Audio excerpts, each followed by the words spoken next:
Hi, everyone. Jim Lorenzen here, and today we're going to be calling what the media has dubbed Secure Act 2.0. Yeah, I'm talking about the financial press. I don't know how much of it you see on television, but at any rate, it's something that recently passed. There are four key areas that may be of interest, and so that's what we're going to cover today. Here's a little on my background. I'm a certified financial planner practitioner. I'm an accredited investment fiduciary, been in private practice since 1991. So I've been around the block quite a bit with a lot of clients. I've seen how things work and I've seen what to avoid. And you can see I've got some other background there. You can find out more on the website down below, indfin.com. It's short for Independent Financial.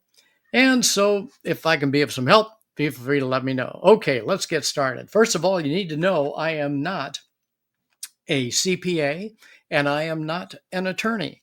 I am a certified financial planner. I do tax strategy in my financial planning and investment management work, but I do not do taxes, and you should talk to CPAs and attorneys about the questions that are specific to uh, their abilities. You don't want to get dental advice from a podiatrist, okay? All right. Secure Act 2.0 passed late last year in December 2022. The original Secure Act was approved back in 2019. Basically, there's totally about 100 provisions, most of it around retirement plans. There are more benefits now relating and more time to save, more ways to save, more ways to use your funds. So trying to absorb all this can be a little bit breathtaking. There's an awful lot to discuss. I'm probably going to get tongue tied from time to time. You'll just have to excuse that because it's pretty complicated. And don't feel like you have to be an expert. Don't feel like you have to learn all of this stuff. It's just enough to be aware of the issues that may apply to you and then take those issues and talk to your advisors about those. Okay, today we're going to highlight the key changes, but before we begin, let's talk about why it passed. The Setting Every Community Up for Retirement Enhancement Act. Government loves acronyms. They probably had a committee up all night working on that. At any rate, the Secure Act 2.0 passed because of all those reasons you see up there. It had strong bipartisan support, 415 to 5 in the House, unanimous in the Senate. So, but it wasn't all altruistic.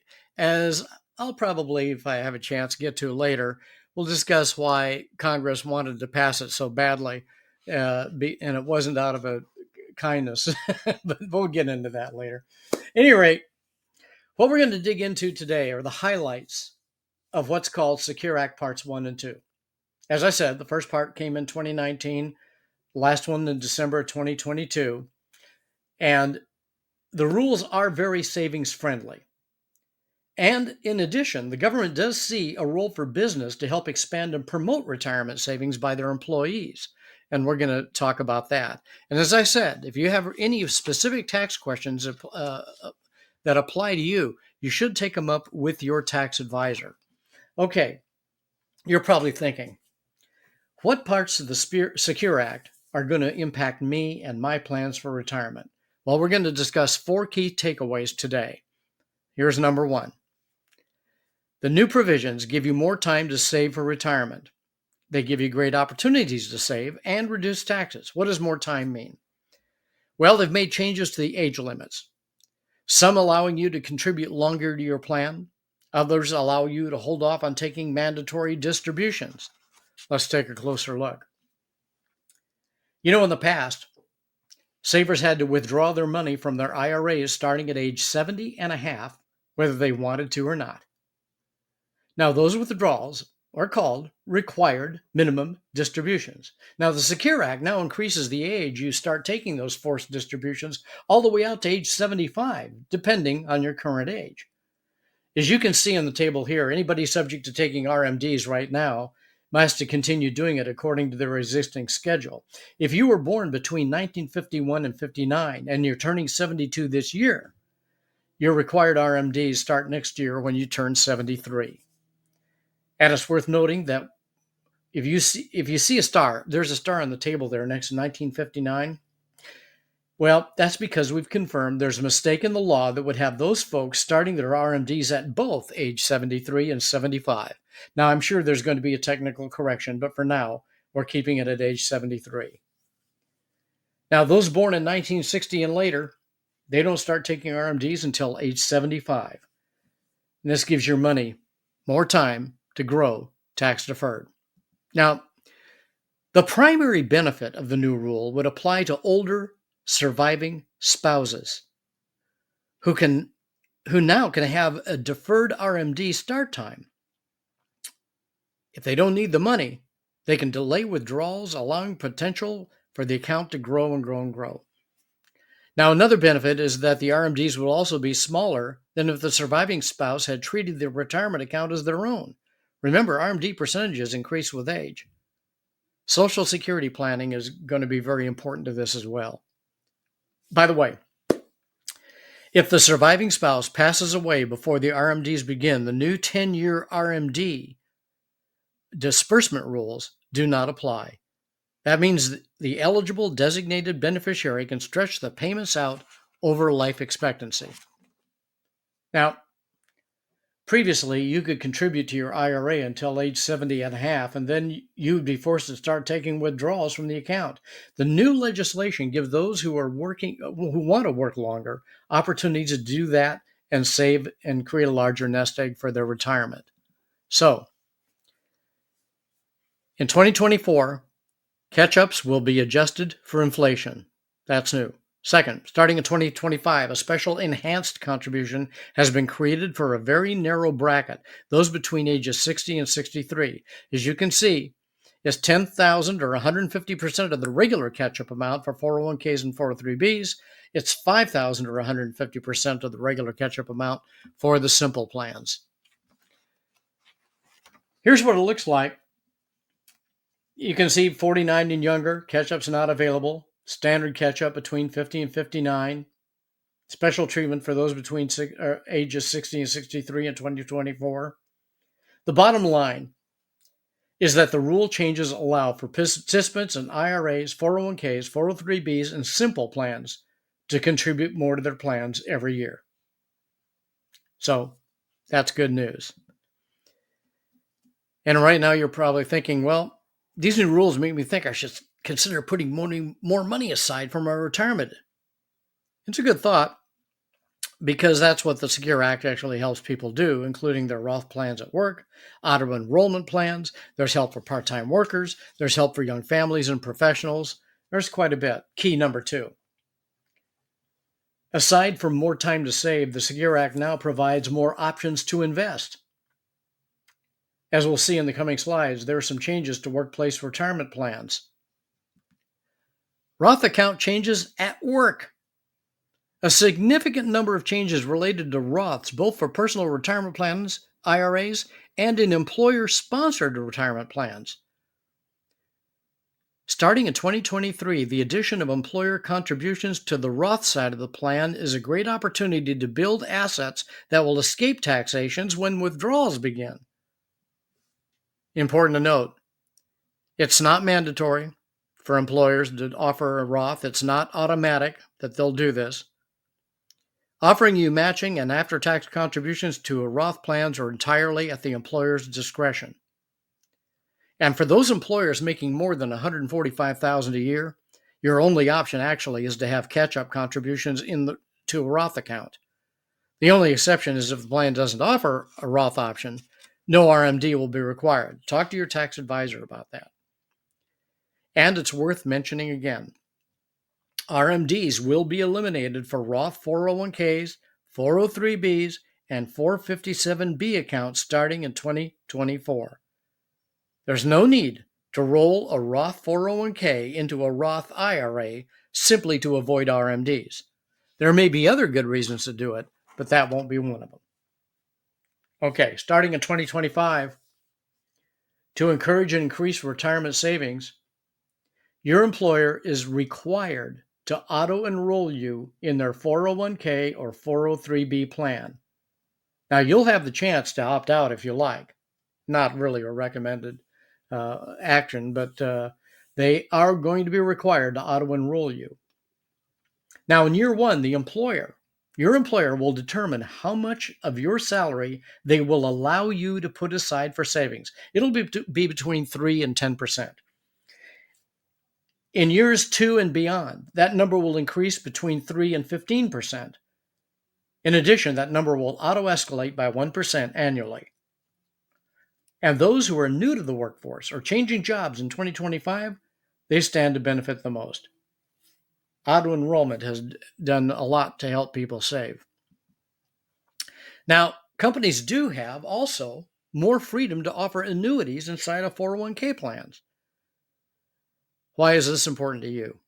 Well, one of the most difficult parts of retirement planning is making your total savings last the rest of your life. This is basically trading cash for an income stream that you can't outlive.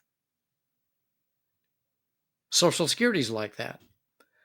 The only problem with annuities is they're complex and you've got to be careful. And I'll tell you why. It's very difficult, if not impossible, to find an annuity that gives you cost of living increases. So you want to be able to do time value of money to see what the purchasing power of that annuity will actually be during the 20, maybe 30 years that you might be in retirement. So it is something you want to do with some guidance. But basically, they're designed to turn a portion of your savings into an income stream that you can't outlive. It's longevity insurance. Now, the new legislation is casting a wide net and is providing small businesses another way to attract, retain, and help their employees save for retirement. One of them is called the Starter 401k. Now, it's not as attractive as traditional plans because employers are not required to match your contribution, and the contributions are lower. For 2023, the Secure Act adds 2 new options for Roth contributions to simple and SEP plans. Although it won't be a requirement for you as an employee to put this in place. It's just going to be there if you want to take advantage of it. Now, effective in 2023, you can offer your household employees, if you have a nanny or a cleaning person, you can offer your household employees a separate IRA plan. It's a nice benefit depending on your financial circumstances. Simple and SEP plans for Roth provide a simplified way for a small business with 50 or fewer employees to contribute towards employee savings. And yours, if you're the business owner.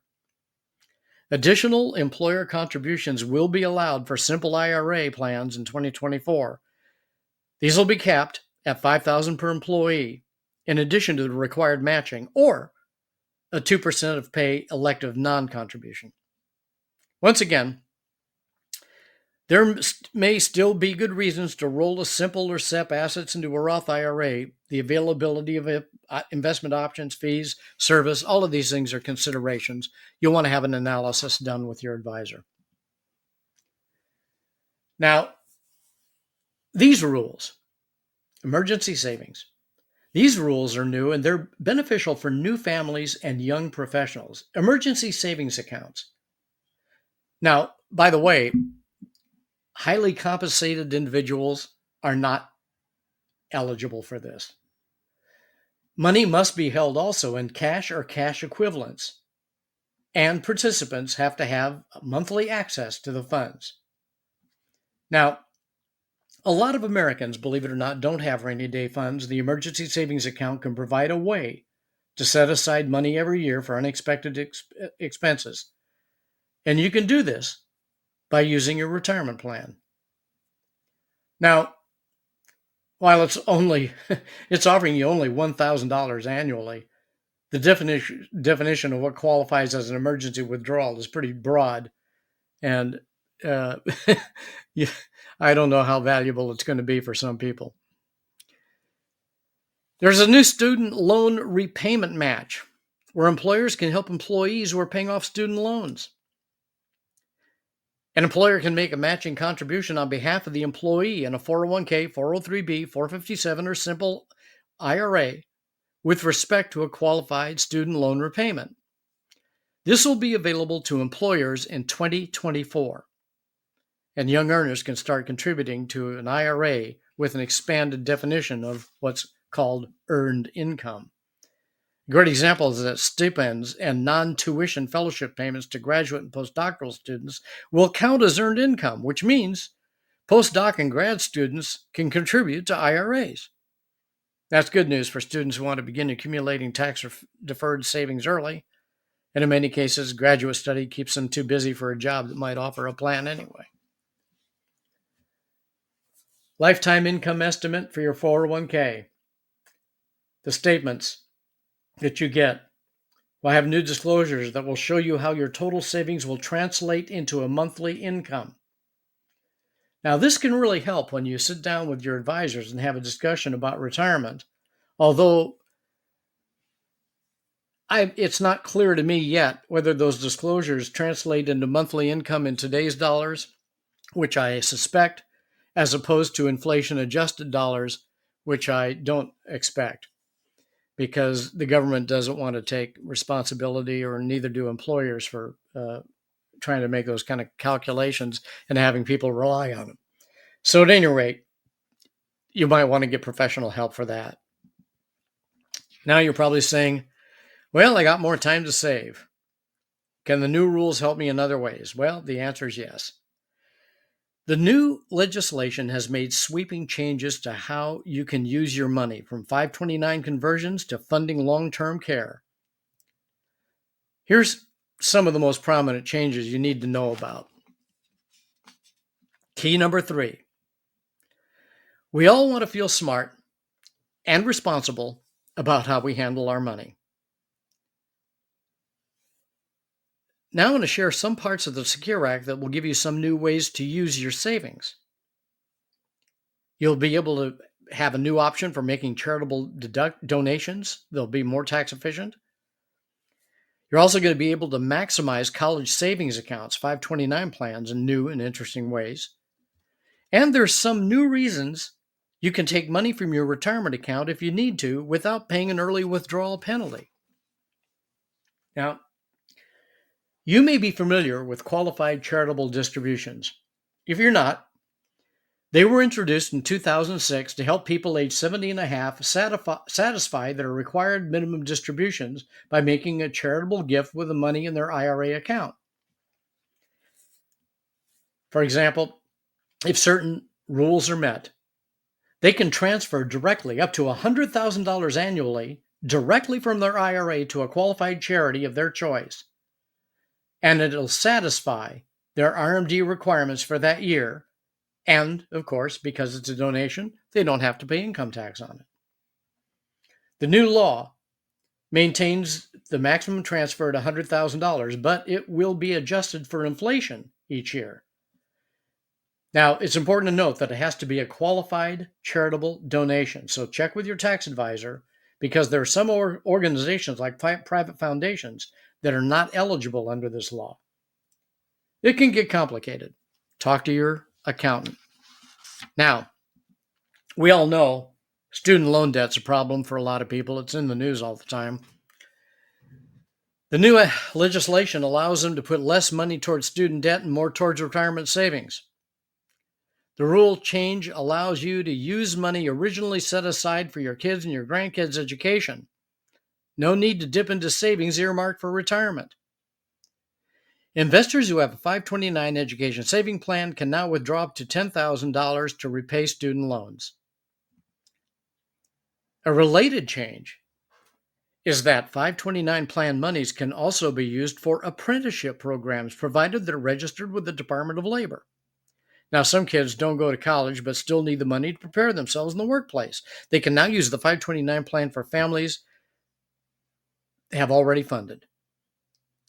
And in case you hadn't forgotten, or maybe you didn't know, a $10,000 per year withdrawal to cover private K through 12 education broadened the use of 529 plans back in 2017.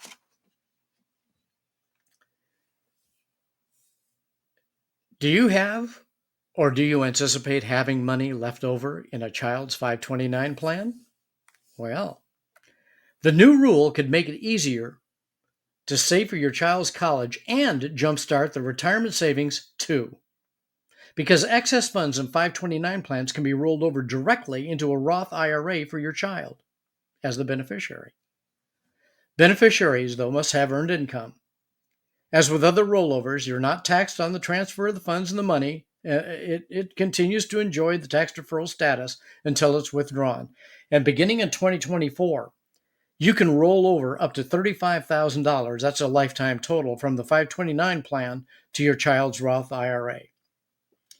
Now, the annual transfers are also subject to annual Roth IRA contribution limits, which are currently at $7,500. So, there are no income limits for participants. That's kind of nice. And so that's something to be aware of. You might want to talk to your tax professional.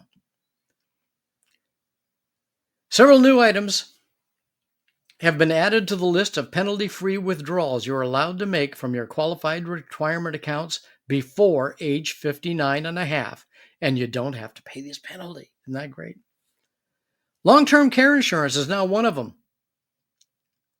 As we age, more of us are encountering major health events as we get older. The high cost of unplanned critical illness or health crisis is catastrophic for a lot of families. The average cost of a private room in a nursing facility can be $100,000 plus, depending on where you live. Many people forego long-term care insurance. They think it's too expensive, or they may not get to use it. And sometimes they're right. Well, there are many options of addressing long-term care, but it's good to know what the provisions are in the Secure Act that do address long-term care insurance.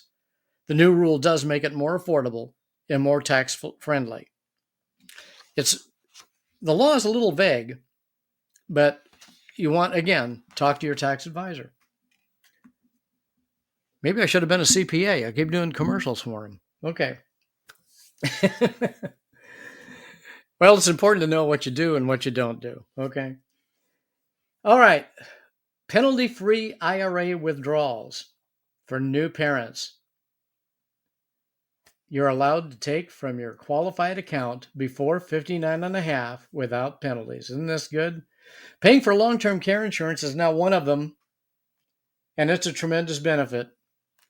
But several new provisions have been made allowing for special circumstances. Now early withdrawals will qualify as penalty-free. For someone who's terminally ill, victims of domestic abuse, public safety workers, firefighters. There's been a provision made for expenses coming from a federally declared natural disaster.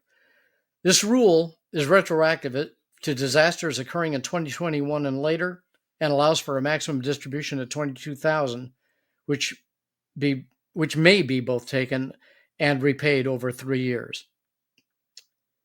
Retirement plan loans for people living in disaster areas are increasing from $50,000 to $100,000. Now, you might be one of those who, like many, many, many of my clients, whose future is actually secure. And you're not really worried about income. You're really thinking about that next generation and your legacy. What do you need to know about leaving your IRA to your kids? Is that still allowed under the new rules? Well, the news here isn't so good. The government does want your money. Remember I told you before, they're not all altruistic. There is a government debt, as we know, and they keep spending every year and the debt goes up. So the government does want your money. Their hand is going to be in your pocket. And so the fourth key point is your kids can still inherit your IRA, but they can defer taxes for only up to 10 years. Used to be there was a stretch IRA. The IRA could be stretched out over their entire lifetime. Not anymore. They want the money within 10 years. Government wants the money in 10 years. What does that mean? Well, if you think about it, when do most people pass away? And how old are their kids when they do? If most people pass away in their 70s and 80s and 90s, their kids are probably in their peak earning years and therefore in higher tax brackets. And if they've got to liquidate their parents' IRA they inherited on top of their own taxable income, guess what brackets that throws them into? And guess what it does to affect later on? Their Medicare Part B premiums, all of that. This was a big rule change in 2019, and it's worth addressing in your financial planning day because not only are retirement savings affected by these new rules, but the death of the stretch definitely requires a review of your entire retirement and estate planning. And you should talk to your estate planning attorney and your financial advisor. Now, with certain exceptions, which we'll see in a moment, beneficiaries of IRAs, including Roth IRAs, must liquidate their accounts within 10 years. Before, as I said, we had the stretch. There's no rule about how to draw down the account, but it has to be gone within 10 years. You could take out some each year, none for 9 years, and everything in the 10th. But planning is definitely going to be needed. Exceptions to the 10-year rule. These are eligible designated beneficiaries. That's what they're called. And they're kind of royalty in the beneficiary world. They include surviving spouses, disabled or chronically ill beneficiaries, those who are not more than 10 years younger than the original owner, and minor children. You're thinking, oh, the minor children can stretch. No, because the minute they reach adulthood, the 10-year clock starts.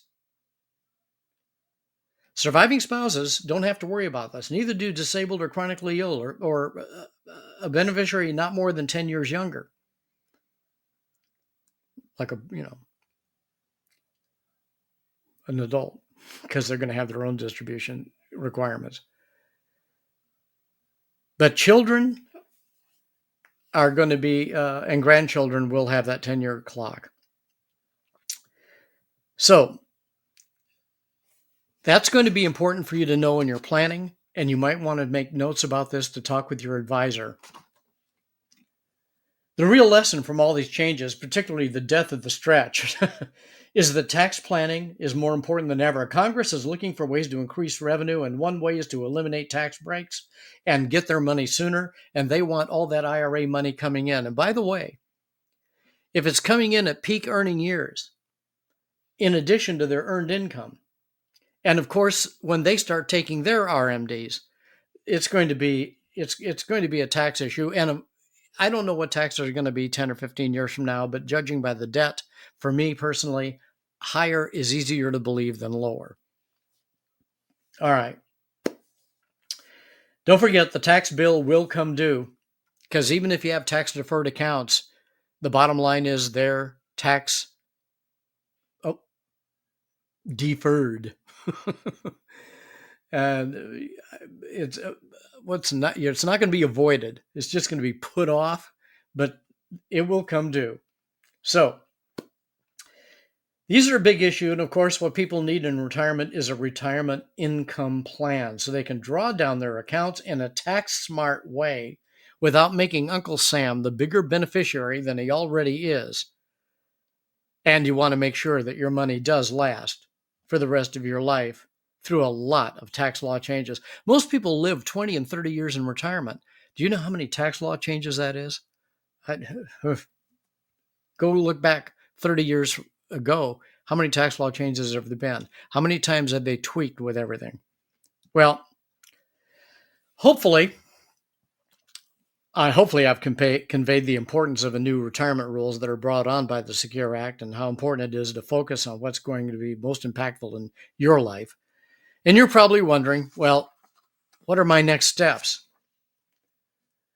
Well, we started the presentation by talking about what needs to be reviewed and adjusted. The first key point, there's more time, ways to save for retirement, and there's more ways to use your money, and there's the death of the stretch.